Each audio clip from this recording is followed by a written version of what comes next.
1965, certaines personnalités choisies dans le monde reçoivent des documents par la poste ou de nos jours par télécopie, constituant de véritables dossiers par des êtres se présentant comme originaires de la planète Humo. Ces êtres auraient eu connaissance de la planète Terre après réception d'un message radio émis par la Terre en 1934 et reçu par Humo en 1949. La décision fut prise d'une expédition pour exploration de notre système solaire.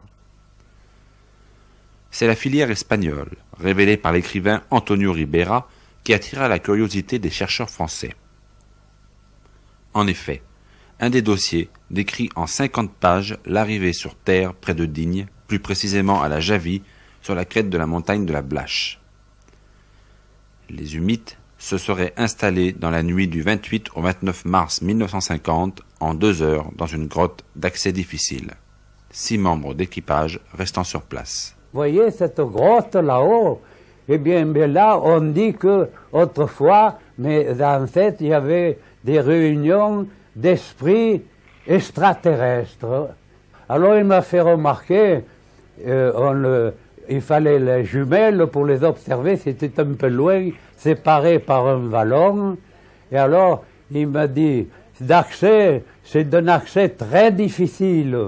Il me dit, seules les chèvres sont capables de s'y approcher et d'entrer où elles vont se réfugier en hiver, lorsque parfois il tombe 1 mètre, 1,50 m de neige. Monseigneur l'évêque l'a su, mais je ne me souviens pas par qui il l'a su. Antonio Ribera est à l'origine de la divulgation de l'affaire Humo. Il a reçu de nombreuses lettres et fait partie des chercheurs espagnols.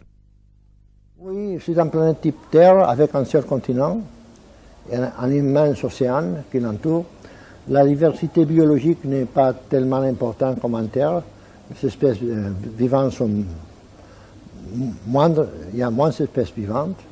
Il y a un seul gouvernement, il y a une seule espèce humaine, c'est tout. D'ailleurs, j'ai l'impression, moi personnellement, que le système humite ressemble fort à un système un peu totalitaire, une race unique, qui ressemblerait fort au meilleur des mondes d'Aldous Huxley.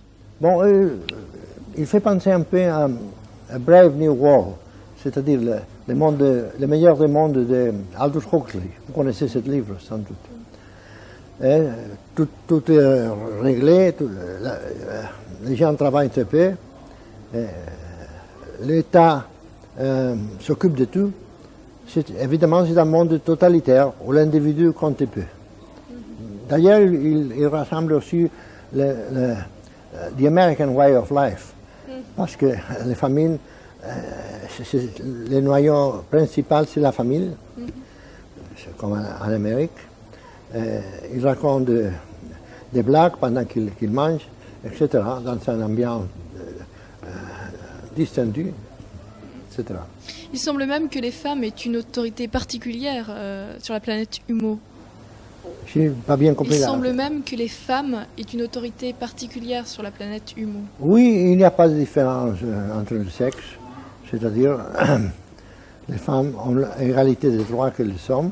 Et quelques-unes des expéditions qui ont venu sur Terre étaient commandées par des femmes. Jean-Pierre Petit faisait partie du premier truc avant Velasco, avant. La commission scientifique c'était voilà. Il faisait partie du comité scientifique avec Poher, à l'époque de Poher. Il s'intéressait à ça puisqu'il travaillait sur la MHD, donc magnétodynamique et ovni, même combat. Donc il s'intéressait aux ovnis et c'était. Je ne sais plus s'il a eu le premier document directement par Ribera ou s'il l'a eu par Poher, enfin peu importe. Il avait quelques échantillons de documents humites donc des années 70, quoi, hein, et toute la doc que Ribera venait de recevoir. Et donc je lui ai traduit tout ça, et il y avait un des documents où il y avait atterrissage près de la Javie. On avait juste une feuille qu'avait envoyée Ribera où il y avait la carte avec une espèce de flèche, et c'est tout ce qu'on avait sur cette histoire de la Javie. Donc on est allé en Espagne chez Farriols. On a eu accès au document original qui faisait 45 ou 50 pages sur l'atterrissage, qui depuis a été publié et en entier. Où on s'est aperçu premièrement que la flèche en question, parce qu'on s'était tous pointés à l'endroit qu'indiquait la flèche, et c'était l'endroit indiqué par la flèche, c'était la rivière. de la Bléone, dans le bouquin espagnol, dans l'édition espagnole. Et même, hein, ou plus haut, non, avant d'arriver à la Javie, quand on vient de Digne, à Farion, on dit mais comment tu as fait pour trouver cet endroit? Il dit non, mais moi j'avais une vieille carte de France, j'ai découpé le morceau de la Javie, il avait pris une feuille de papier qui faisait un angle, il avait colorié le bout et il avait posé ça pour prendre la photo. Donc c'était complètement aléatoire, c'était pour un Espagnol savoir que c'était là, quoi. Les rapports comportent tous à la fin le fameux sceau Humo, sigle que l'on retrouve aussi, d'après les témoins, sous les astronefs. Jean-Michel Raoult, vous qui êtes un scientifique de l'ufologie, puisque vous êtes diplômé en chimie, que pensez-vous de l'affaire Humo? Selon vous, est-elle d'origine terrestre ou extraterrestre? Bien, oui, ça fait depuis quelques années que je m'intéresse à l'affaire Humo, suite aussi au travail de Jean-Pierre Petit, qui est actuellement directeur de recherche au CNRS, et qui a pu avoir, par l'intermédiaire de l'Espagne, à peu près 2000 feuillets écrits en espagnol qui relataient un petit peu l'ensemble de l'affaire Humo. Grâce à ce travail de décryptage, Jean-Pierre Petit a pu mettre au point des nouvelles théories et surtout à l'application de ce qu'on appelle la magnéto-hydrodynamique, qui est un procédé qui serait peut-être dans le futur, qui serait capable de faire voler un objet discoïdal. Il y a à peu près 2 ans, l'application de la magnéto-hydrodynamique est rentrée dans la science puisqu'on a pu mettre au point un sous-marin qui fonctionne selon ce principe et qui se dispense donc des moteurs normaux quotidiens, c'est-à-dire avec les hélices.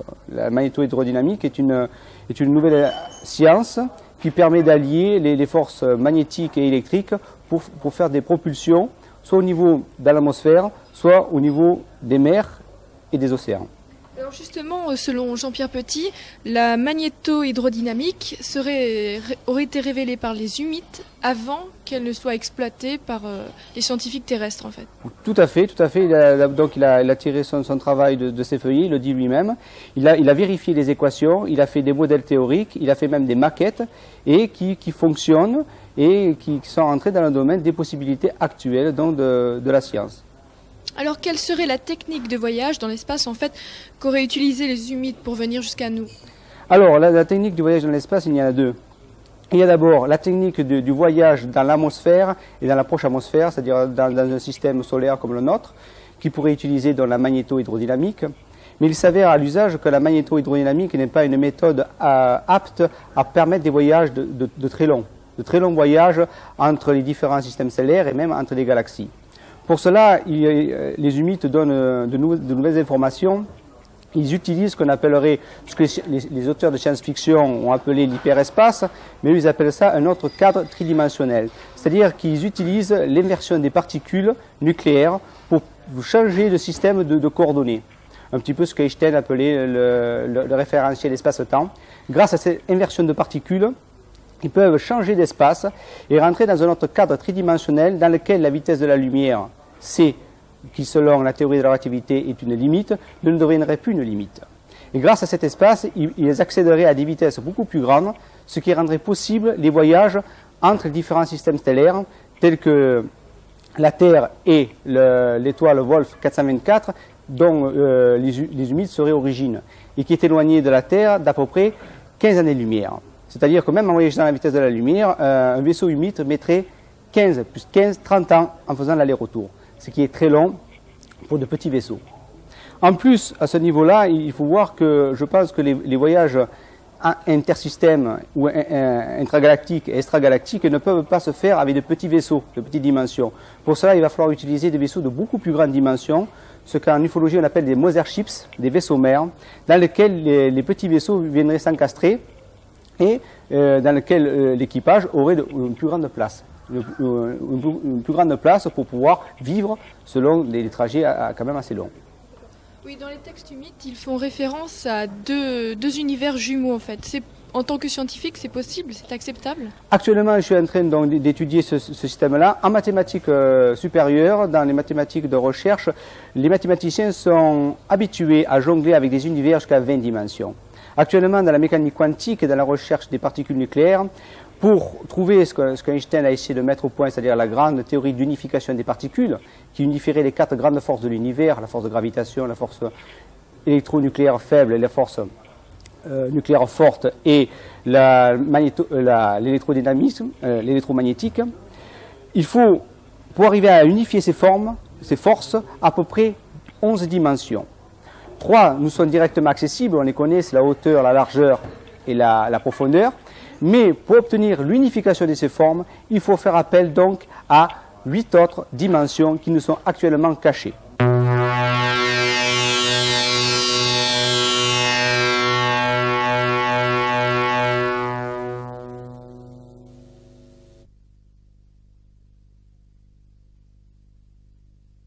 Il y a beaucoup de rapports humains qui parlent de Dieu.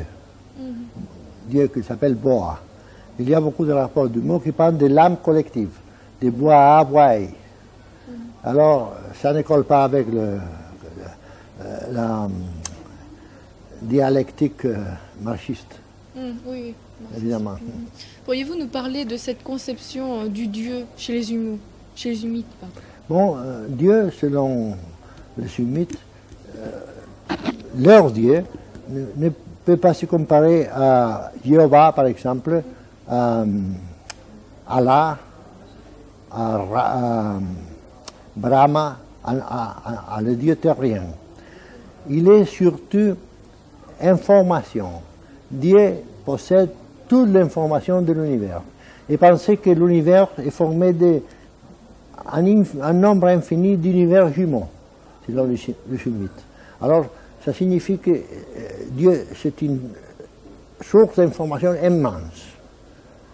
Il est le créateur. Il y a un parallèle très, très curieux avec Jésus. Une polémique s'est engagée. Certains voient une supercherie terrestre, mais ne peuvent le prouver. D'autres appuient la thèse extraterrestre avec des preuves omniprésentes. Joël Ménard, pour vous présenter, vous êtes le directeur de la revue Lumière dans la nuit et un spécialiste de terrain des phénomènes inexpliqués. Alors vous dénoncez le mensonge en matière d'information sur les ovnis. Mais qui, selon vous, détient la vérité ou qui empêche de la révéler ? Je ne pense pas qu'il y ait qui que ce soit qui détienne de vérité sur les ovnis. Évidemment, ce que je vous dis là, c'est mon point de vue personnel, c'est pas la vérité. Hein. Il y a des gens, il y a beaucoup de gens qui se présentent plus ou moins explicitement comme détenteurs d'une vérité. Je crois qu'il faut mieux les éviter, parce que d'abord, il est facile de se rendre compte qu'ils disent pas tous la même chose, mais alors pas du tout, du tout. Et puis ensuite, ce qu'ils disent est par trop invraisemblable. Non, il n'y a pas de vérité. Je pense qu'il n'y a pas... il n'y a pas des gens qui, tout au moins à ma connaissance, il n'y a pas des gens qui aient de vérité importante, tout au moins en matière d'explication, d'interprétation du phénomène. Ça, personnellement, j'y crois pas. Il se peut que je me trompe. Hein. Il se peut parfaitement que je me trompe complètement, mais c'est pas mon impression. Je crois qu'à partir du moment où on a dit que le phénomène mérite d'être étudié, où on a dit que un fort pourcentage des témoins sont des gens crédibles, des gens qui n'ont rien à gagner à témoigner, à raconter ce qu'ils ont vu. À partir du moment où on a dit que ces gens-là méritent d'être écoutés, et où on a dit que leur témoignage mérite d'être pris en considération, d'être vérifié, d'être regardé sous tous ces aspects, je crois qu'on a tout dit. Mais personnellement, je crois de plus en plus. Ça, je ne vous l'aurais pas dit il y a 5 ans, mais je peux vous le dire maintenant. Moi, je ressens la substance du problème comme étant effectivement le mensonge. Les ovnis, c'est le mensonge. C'est-à-dire que certainement beaucoup plus de la moitié des gens qui se présentent comme des experts en la matière racontent des bobards invraisemblables. Il y a d'abord tous les contactés bidons, les gens qui prétendent être en contact avec tel ou tel extraterrestre et puis traverser les murs, etc. Mais ils ne le feront jamais devant vous, comme par hasard. Bon, il y a des gens qui délirent complètement. Hein. C'est de la mythomanie ou c'est quelque chose de l'ordre de la mythomanie, peu importe. Et il y a surtout des gens qui déploient une énergie considérable depuis 15 ans en France à discréditer la question, à dénigrer les témoins, à dénigrer les ufologues. C'est devenu une véritable petite industrie qui emploie en France, je pense, une trentaine de personnes, à ma connaissance. Que pensez-vous des manipulations comportementales de certaines grandes puissances, basées sur des croyances ovni, par exemple, sur un certain des groupes de gens? Des manipulations? Alors chez nous, je dois vous dire qu'avant, on parlait des manipulations. Et après, à partir de 91, on a tout compris. Staline savait. Staline était au courant du problème. Cela veut dire que déjà, tout le monde, enfin son entourage, était au courant. Et que les gens qui voulaient démolir ces problèmes, les scientifiques, ils gagnaient honnêtement l'argent. C'est tout. Donc avant, j'étais toujours contre ces savants. Je disais que, voilà, au lieu d'examiner, d'étudier le problème, vous voulez l'ensevelir. Maintenant, je sais que c'était un travail payé. Dans le livre de Renaud Maric qui vient de paraître, il dit que c'est la KGB qui a fait tout ça.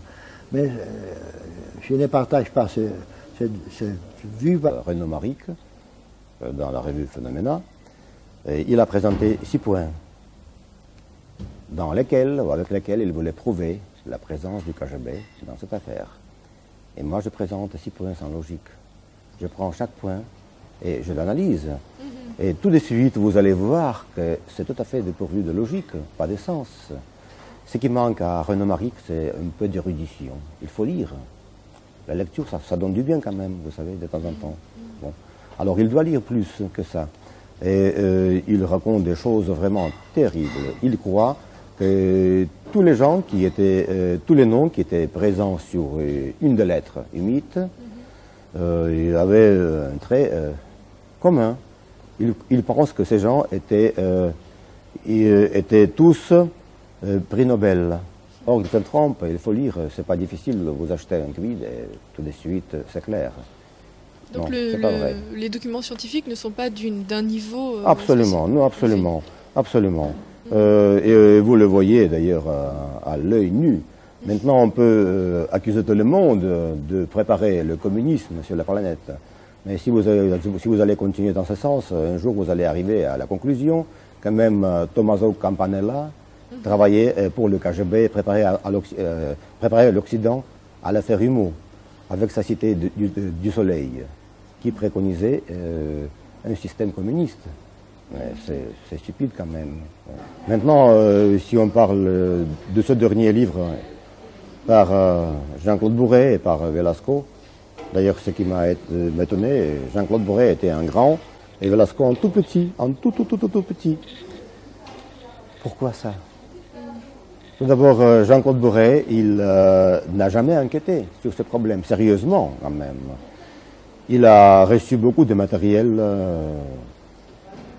de la revue Phénomènes spatiaux à l'époque.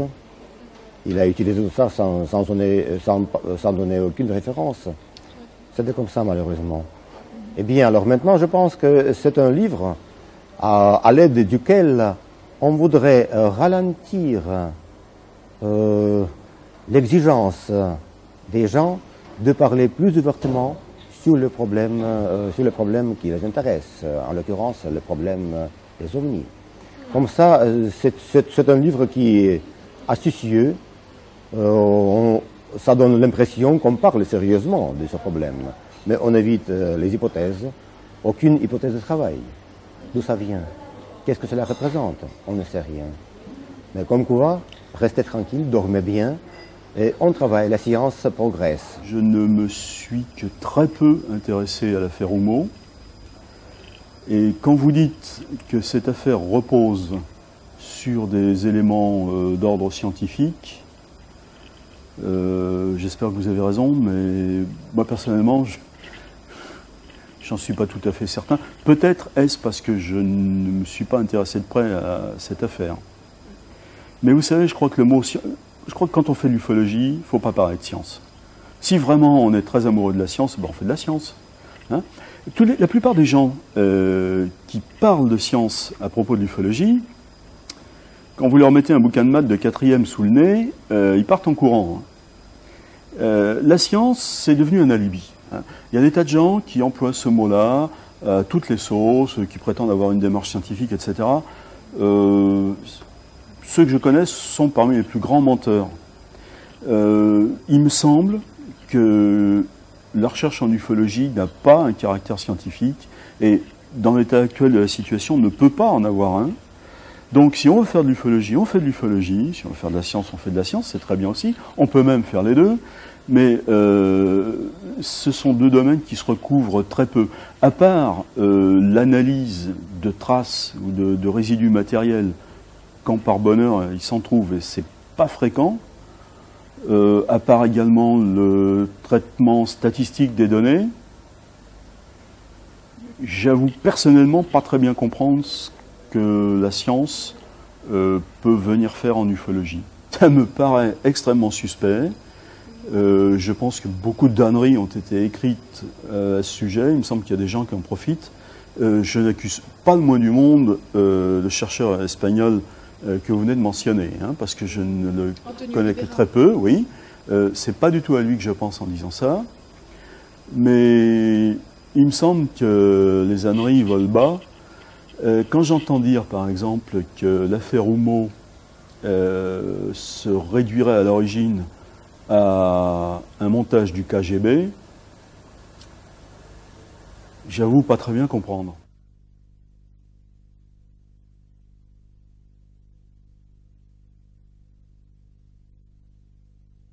Les humides sont parmi nous, c'est possible. Je pense que c'est possible. Il y a de plus en plus de faits qui corroborent cette idée. Je pense qu'ils se font discrets à cause justement de l'observation pour ne pas interférer avec le sujet de l'étude, mais que bientôt l'humanité découvrira que des systèmes de voyage interstellaires doivent faire appel à la pluridimensionnalité de l'univers qui permettra de raccourcir les voyages et d'aller beaucoup plus vite pour visiter les différents systèmes solaires. Je cite vos mots, croyez-nous mais pas trop, diffusez ces textes mais pas trop. Exactement. Dans une des lettres qu'ils m'ont envoyée, il y avait une chose qui était marquée comme ça, un texte qui était marqué comme ça, il disait ne nous croyez pas, ne nous croyez pas. Alors ça, c'est important parce que ils se sont fâchés avec moi parce que j'ai publié 3 livres. Alors ils ont coupé la relation avec moi pendant 17 ans. Pendant 17 ans, je n'ai reçu pas un rapport du mot. Moi, j'ai été en contact avec ça en 1975 parce que j'ai un ami qui s'était procuré des photocopies liées à ces documents. C'était en espagnol, donc on les a fait traduire. J'ai commencé à regarder un petit peu ce qui se trouvait dedans. Et j'ai trouvé tout de suite qu'il y avait un niveau technique qui était très au-dessus de ce que contenaient en général les documents qui circulent, parce que je ne vous cacherai pas que, je dirais pas j'en reçois un par semaine, mais au moins un par mois, de flopées de documents, de textes, de photocopies, de messages. Des gens reçoivent des choses par voie télépathique. Là, c'est plus original, c'est par la poste, c'est beaucoup plus simple. Mais il y avait un niveau technique qui était complètement inhabituel. Alors, je me suis intéressé à ces questions, et ça remonte donc à 21 ans. Et 21 ans après, je trouve que ce dossier est toujours intéressant. Et j'en veux pour preuve la quantité de travaux scientifiques que j'ai pu produire à partir de ça. Donc, si vous voulez, tout l'aspect historique du dossier Houmeau, il est décrit dans un certain nombre de livres. Ces textes sont même accessibles puisque on les diffuse même à prix coûtant sous forme de cassettes, de disquettes. Donc, je considère que ces documents ne nous appartiennent pas. Donc, n'importe qui peut se les procurer. On peut en glaner, que ce soit en France ou en Espagne, 500, 1000, 1500 pages assez facilement. Et ce qui est intéressant, c'est pas cette affaire elle-même, c'est ce qu'elle a déclenché. Donc, tout de suite, moi, je voudrais qu'on situe bien la question.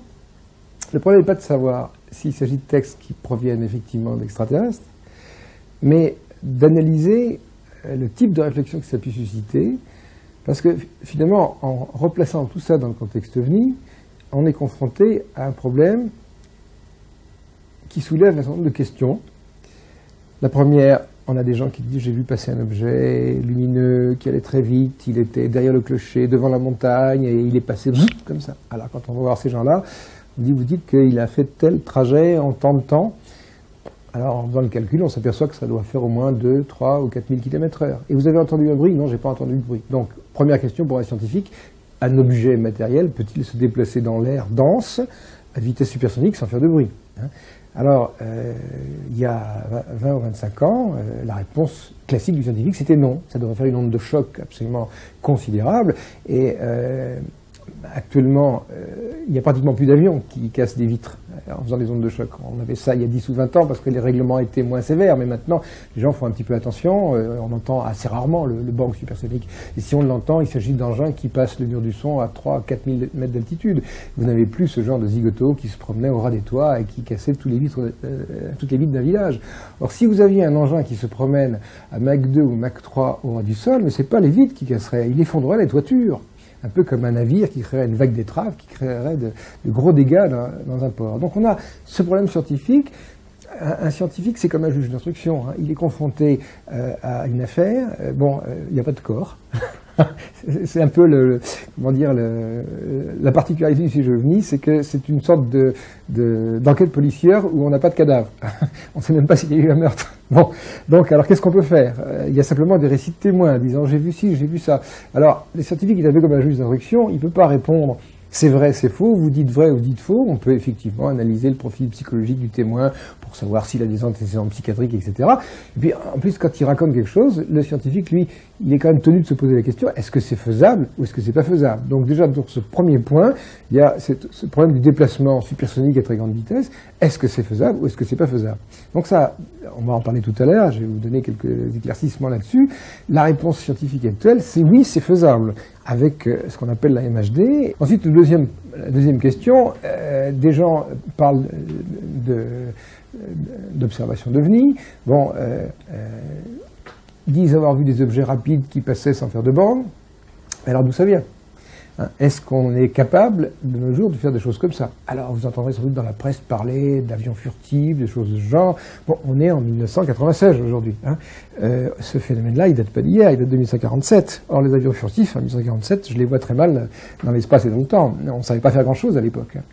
Donc, ce genre de déplacement supersonique sans faire de bande, je ne pense pas actuellement qu'on soit encore capable technologiquement, même dans les pays les plus développés, de faire des choses de ce genre-là, parce qu'on n'a pas la source d'énergie pour. On verra ça tout à l'heure. Donc, ça soulève une question. Si ni les Russes ni les Américains ne sont capables de faire un truc comme ça, on est forcément obligé de se poser la question d'une possible origine extraterrestre, ou alors d'un phénomène aérien. Mais vous savez que Philip Klass, dans les années 60, un physicien américain, avait voulu rendre compte de tous ces phénomènes lumineux en disant ce sont des plasmoïdes, ce sont des ondes d'ionisation qui se promènent. Bon, là, il y a un truc très simple. Monsieur Klass, avez-vous un modèle théorique, avez-vous des expériences à proposer? Il n'y a jamais rien eu. Je veux dire que l'explication de Philip Klass, c'est un mot, simplement, tandis que l'explication par la MHD, elle est plus concrète. Donc, quand on est devant une histoire comme celle-là, le juge d'instruction fait une sorte de reconstitution en disant il y a telle hypothèse, telle hypothèse. Je m'adresse à un expert et à un autre expert. Voilà, il y a un expert qui dit moi je crois que je pourrais faire marcher une machine qui marcherait de telle ou telle façon et qui ferait pas de bande. Et j'ai des calculs théoriques, j'ai des débuts d'expérience, des choses intéressantes. Et puis de l'autre côté j'ai un monsieur qui me parle de plasmoïdes, mais c'est quoi vos plasmoïdes? Je ne sais pas. Donc là il y a quand même un plus en faveur de l'hypothèse de la machine plutôt que du phénomène atmosphérique. La plus proche étoile est à 4,2 années-lumière, c'est Alpha du Centaure. Donc, dépasser le tiers de la vitesse de la lumière, c'est déjà extrêmement coûteux énergétiquement. Donc, il faudrait 12 ans de voyage à l'aller, 12 ans de voyage retour. C'est pas du tout dit qu'autour de cette étoile-là, il y ait quelque chose d'intéressant à visiter ou qu'il y ait des gens qui puissent venir prendre contact avec la Terre. Donc là, il y a ce problème de barrière luminique. Et pour essayer de répondre à cette question, il faut se poser des questions en profondeur sur la structure de l'univers. Et c'est là que ces textes humides ont été extrêmement intéressants, parce qu'ils ont déclenché des recherches qui ont donné lieu à des tas de publications dans des revues scientifiques de haut niveau, ou publient des prix Nobel, à des communications dans des congrès. Moi, je fais des séminaires dans des instituts qui ne sont pas des clubs du troisième âge, hein. Donc, j'ai pas de contradicteur qui hausse les épaules et qui se moque de mes travaux. Donc, ça a donné lieu à des travaux très intéressants. Et ce qui semble se dessiner, c'est que si l'univers a une structure un peu différente de celle qu'on lui connaît, c'est-à-dire que s'il est gémellaire, si on a deux feuillets d'univers en un seul, à ce moment-là, ce voyage est possible. Donc, si vous voulez, ce que ces textes humeaux ont déclenché, c'est avant tout une réflexion. Une réflexion sur le sujet, avec plein de petites idées qui ont servi un petit peu de catalyseur. Alors, effectivement, après, on pourrait se poser la question, mais bon sang, mais qui est-ce qui a écrit ces textes-là? Il y a des gens qui ont dit, c'est vous. Non, difficile. Monsieur Sesma, en 1967, a publié un livre qui porte un ISBN, dont on a des traces. Ce livre existe concrètement, et moi, à cette époque-là, j'étais étudiant. Donc je ne pouvais pas avoir écrit en espagnol des informations dont j'allais me servir 20 ans plus tard ou 30 ans plus tard, quand je serais chercheur, au moment où j'étais étudiant. Donc là, il y a quand même une datation. C'est pas le carbone 14, c'est une maison d'édition. Et là, il y a quand même un paquet d'informations qui sont assez étonnantes. Alors effectivement, je dirais qu'on reste toujours dans l'indécidable, parce que on peut toujours prendre ces textes en disant mais ça, on trouve ça un petit peu dans la science-fiction, ça, on trouve ça. Moi, en tant que scientifique, je dirais non. Je dirais qu'il y a quand même des informations qui sont suffisamment concrètes et précises pour que ça pose question. Alors, est-ce qu'il s'agit d'une société secrète? Est-ce qu'il s'agit de Rosicruciens qui essayent d'informer les gens? Il y a des gens qui ont dit qu'à toute époque, il y avait des connaissances comme ça qui se promenaient. Je vais vous répondre de mon point de vue. Je m'en fous. Ça m'est complètement égal. Je veux dire, le problème de l'origine de ces textes ne nous préoccupe pas. Le problème, c'est qu'on travaille, et qu'on publie, et qu'on fait du travail intéressant. Bon, ça c'est un dessin schématique qui représente la vedette électromagnétique Yamato japonaise, avec ses deux propulseurs qui se trouvent en dessous. Je crois qu'elle doit atteindre quelque chose comme 18 nœuds, ou quelque chose comme ça. Et voilà le schéma du propulseur. Le propulseur, c'est simplement une structure prismatique, comme ça, avec l'eau qui rentre d'un côté et qui sort de l'autre. Ici, on a un champ magnétique et là, des électrodes. Bon, le Yamato ne fonctionne que parce que ces solénoïdes sont supraconducteurs. Je crois qu'ils arrivent à faire 40 000 Gauss ou 4 Tesla. Donc, on fait passer le champ magnétique dans un sens, le courant dans un autre, et ça aspire l'eau. Et pour la petite histoire, j'avais fait naviguer un Yamato minuscule en 75 devant les caméras de TF1. Bon, tout ça pour dire que de nos jours, le Yamato navigue, mais je ne sais pas s'il y a des Yamato volants qui naviguent, parce que les champs magnétiques pèsent lourd, et la source de puissance électrique qui sont dans le Yamato est également lourde. Les réacteurs nucléaires, ça vole pas. Donc je suis assez sceptique sur le fait qu'il y ait des engins opérationnels qui puissent fonctionner par la MHD. Ceci dit, pourquoi est-ce que ça intéresse les militaires? Parce qu'avec ce système-là, on peut envisager un missile de croisière hypersonique. Bon, ça c'est une image assez amusante, ça correspond à des vieilles expériences qu'on avait faites il y a 15 ans, justement, où on a une maquette d'aérodyne MHD. Là, on voit ça ample, comme ceci, et elle est en fonctionnement. Et là, ce qu'on avait étudié, simplement, c'est la façon de créer l'air ionisé autour, parce que pour pouvoir ramer sur cette air, il faut l'ioniser préalablement. Donc, cette maquette était alimentée par un champ de 1 MHz. Et ce qu'on a trouvé curieux, c'est que ce système créait des arcs électriques radio. Donc, lorsqu'on progressait dans ces recherches scientifiques, on n'a pas du tout cherché à fabriquer ça. On a retrouvé des images qui correspondent pas mal à des choses qu'on vu ou quelquefois même photographier des témoins. Et ceci, ça vous montre aussi que si on avait fait disparaître la hampe, on peut fabriquer des fausses photos d'OVNI comme on veut. Ce qui fait que malheureusement, on ne peut pas tirer grand-chose d'une photo, parce qu'entre une photo de laboratoire et une photo prise 25 mois, comme on ne sait pas ce qu'on photographie, il n'y a pas beaucoup de différence. Actuellement, les physiciens se posent des questions pour savoir quelle est la structure géométrique de l'espace à très petite échelle, à l'échelle de Planck ou des choses de ce genre. On a une vision. Pour nous, qu'est-ce que c'est que l'espace? Eh bien, l'espace, on peut le remplir avec des cubes. Notre espace à 3 dimensions. Imaginez que je prenne des cubes comme ça avec des sortes de pastilles adhésives. Ben, je peux mettre un cube, 2 cubes, 3 cubes, et puis je peux les coller les uns à côté des autres, et à ce moment-là, je remplis tout l'espace. C'est notre hypothèse topologique sur la façon dont cet univers est constitué. Maintenant, imaginez que ces cubes-là, je les prenne et que je les sculpte. Et à ce moment-là, je les sculpte comme ceci. Ça ressemble un petit peu à ces espèces d'objets qu'on voit quelquefois sur les jetés dans les ports pour briser les marées, les vagues. Vous voyez, c'est-à-dire que j'ai pris mon cube, puis comme ça j'ai découpé un petit peu des encoches. Donc à ce moment-là, je vais pouvoir mettre ici un deuxième objet de ce genre comme ceci, et puis ici un autre, etc. Donc je peux remplir mon espace et tout va être fixé avec ces petites pastilles adhésives. Alors, c'est un peu difficile à voir, mais ce qu'il faut comprendre, c'est qu'à partir de cette façon de structurer l'univers, on aura une espèce de réseau qui ressemble un petit peu à des capillaires sanguins.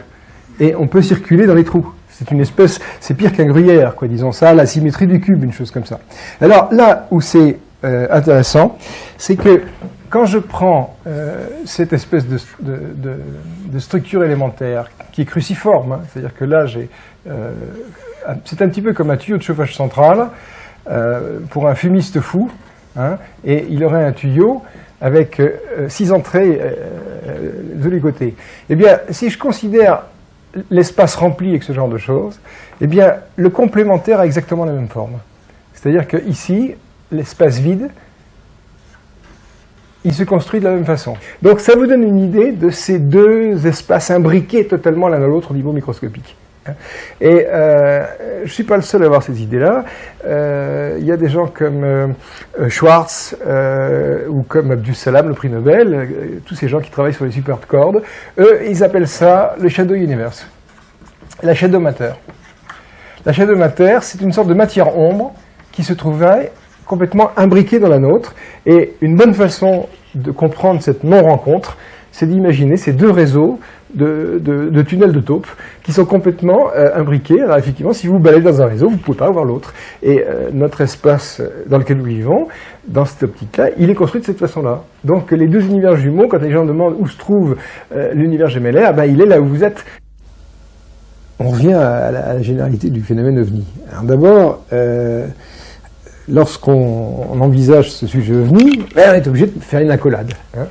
On dit il y a OVNI, bon, alors qu'est-ce qu'il y a? Ben, il y a toutes les hypothèses possibles, imaginables. Et un véritable scientifique, c'est-à-dire un véritable juge d'instruction, il ne recule devant rien, il ne refuse aucune interprétation. Hein.